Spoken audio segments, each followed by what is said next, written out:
When peace feels unfamiliar, restoration begins here. This is P.I.P.E Podcast. Welcome back to P.I.P.E Podcast. I'm Ann. Today I want to talk about something I never thought I would experience. Peace.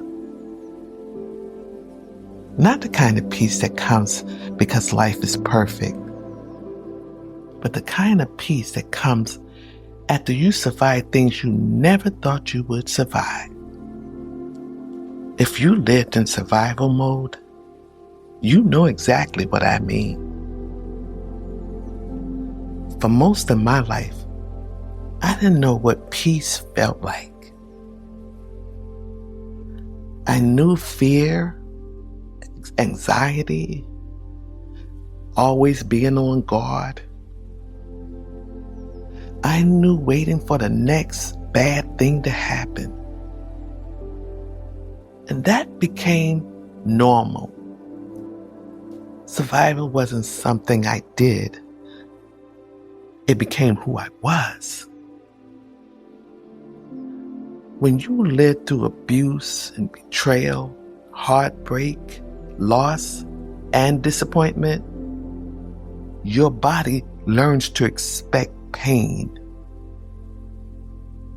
Even when life starts getting better, part of you is still waiting for it to fall apart. And that was me. Even after God began healing my heart, peace felt unfamiliar. Sometimes it even made me uncomfortable. I kept waiting for the bottom to fall out, and I kept wondering, when is something bad going to happen? I wasn't sure I deserved the peaceful life. I wasn't sure it would last. Maybe you felt that way too. Maybe you prayed for peace, and then when it finally came, you didn't know how to receive it. And that's what survival does.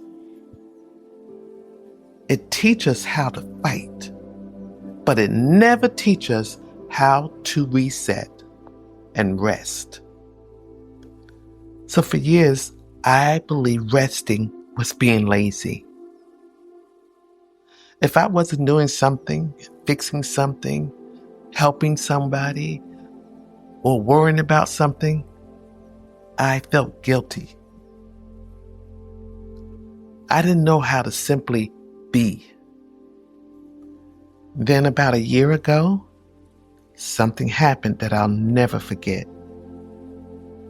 I had been fasting and praying and asking God for direction, asking Him what my purpose was. Even though my healing journey had begun, I still had doubts. I was grieving the loss of my best friend, and I felt incredibly alone. That day I had cried for hours. I felt forgotten. I wondered if I was ever going to fully become the woman God created me to be. I laid there, completely exhausted, not just physically, but spiritually, emotionally, and mentally. And while I was lying there, something happened. I had a vision. I saw myself rising higher and higher into the heavens. It wasn't frightening, but it was beautiful. For the first time, I didn't feel forgotten. I felt chosen. I can't fully explain it. I only know when I came back to myself, everything felt different. I felt God's presence in a way that I had never experienced before. I knew, without anyone even telling me, that He had touched me. I also knew I couldn't stay where I had been. I had to accept His invitation to rise. Not because I had earned it, but because He was calling me higher. Looking back now, I realized that vision wasn't really about flying. It was about freedom. God wasn't showing me where I was going. He was showing me who I was becoming. For the first time in my life, I wasn't just surviving. I was beginning to live. And that realization didn't happen all at once. It happened one day at a time, one prayer at a time, one decision at a time.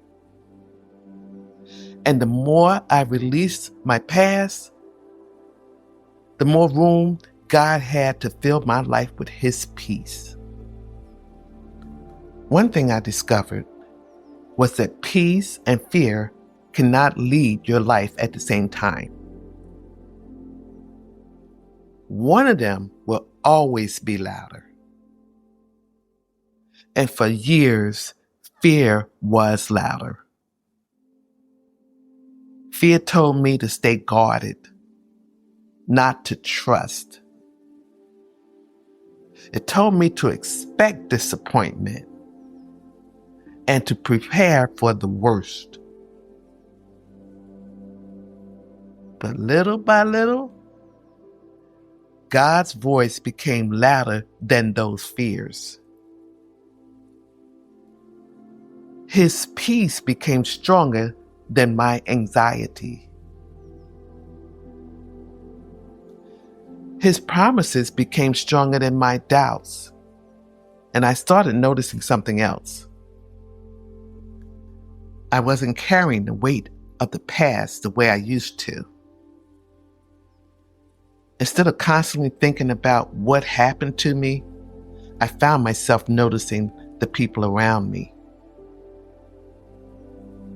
I began seeing their pain, their struggle, their silent battles. Healing had changed my perspective. When you're in surviving, everything feels like about getting through another day. But when you're healing, your heart begins opening up to other people again. I started realizing every person has a story. Every smile doesn't mean someone isn't hurting. Every strong person has probably walked through something difficult. And that realization gave me compassion I didn't have before. One thing I used to struggle with was waiting for something bad to happen. Have you ever experienced that? Everything is finally going well, and instead of enjoying it, you're waiting for the bottom to fall out. Well, that was me.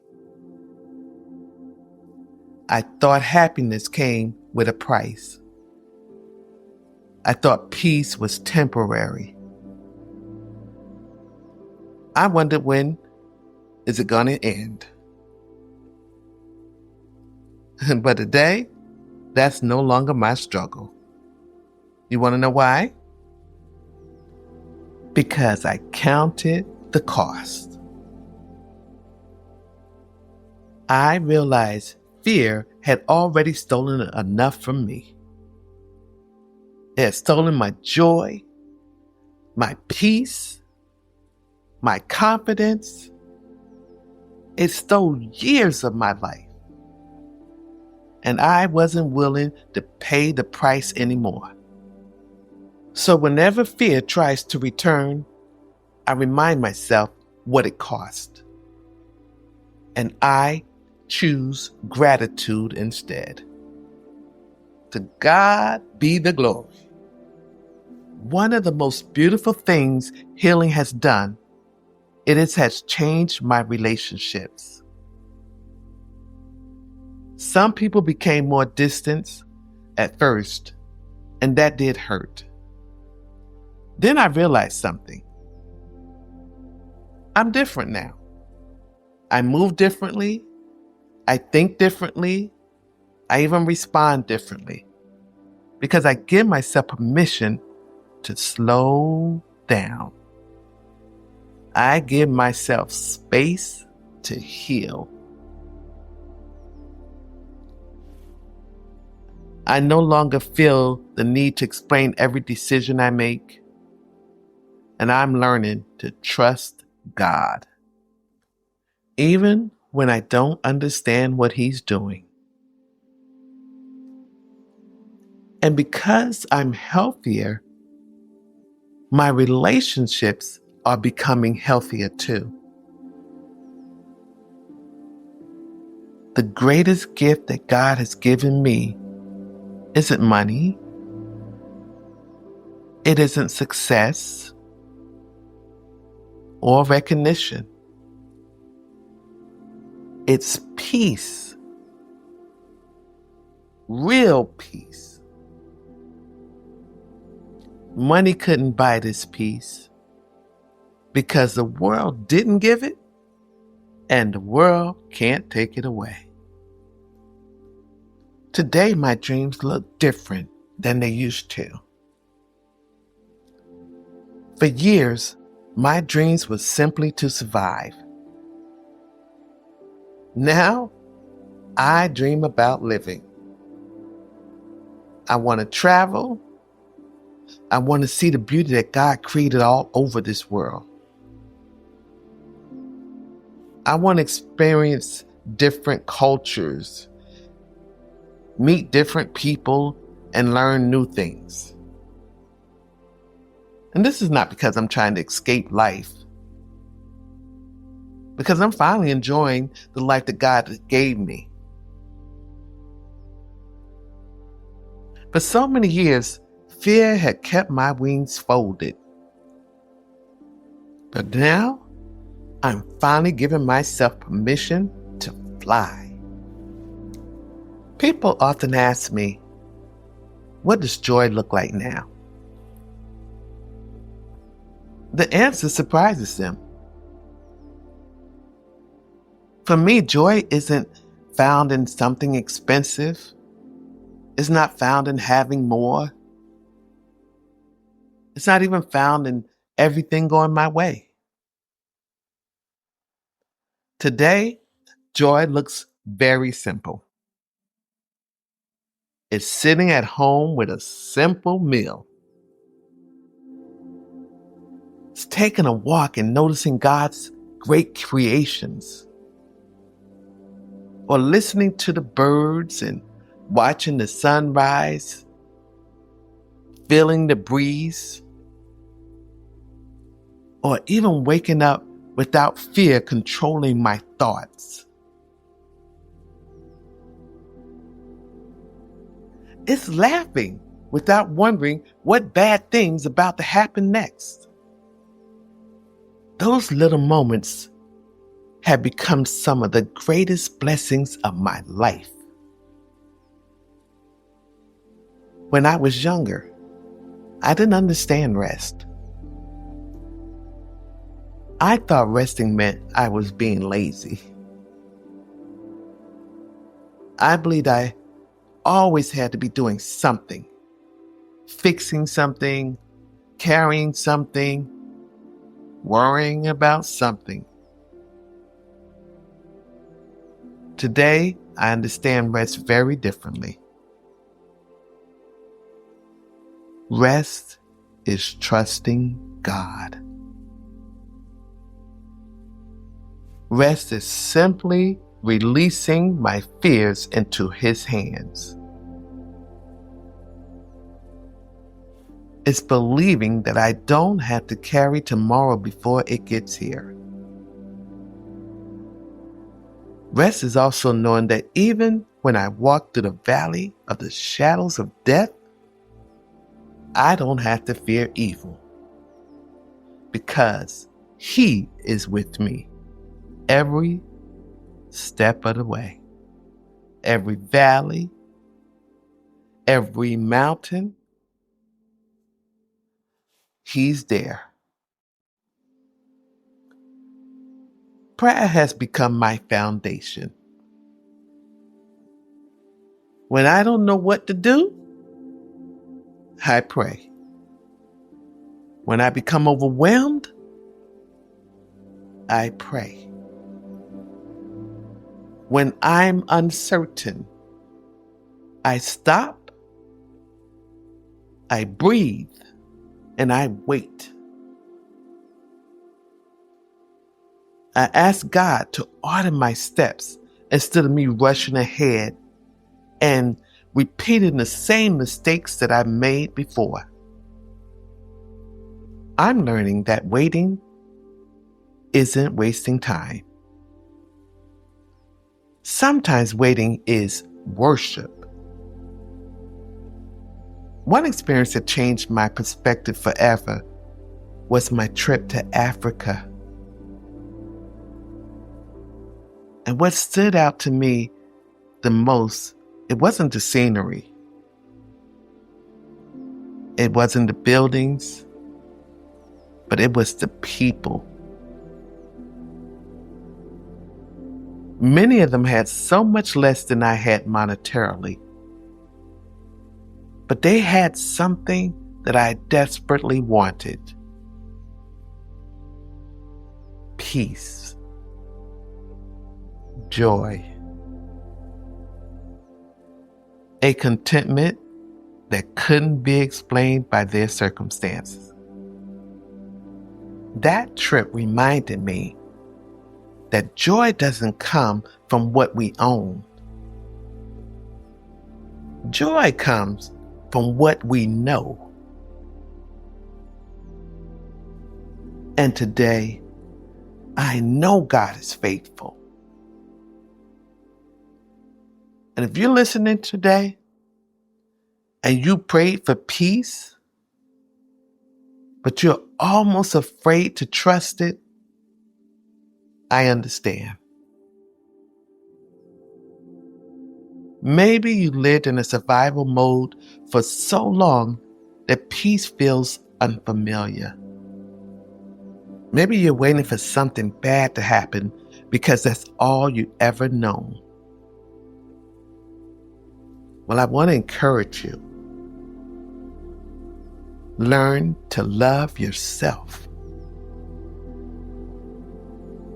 Put your trust in God. Spend time in His Word. Fast and pray. Then sit quietly in His presence. Allow Him to transform you from the inside out. And one day, you realize something has changed. For me, I know I was healing when I no longer wanted revenge on the people who had hurt me. Instead, I wanted forgiveness. And it wasn't because they deserved it, but it was because I deserved peace. That was the moment I realized that God had been changing my heart all along. Today, joy looks like real love, real forgiveness, real peace. Not living without awareness, but living without fear. Trusting God's protection instead of living in constant panic. I also finally given myself permission to love from a distance, to say no without asking permission, to protect my peace without feeling guilty,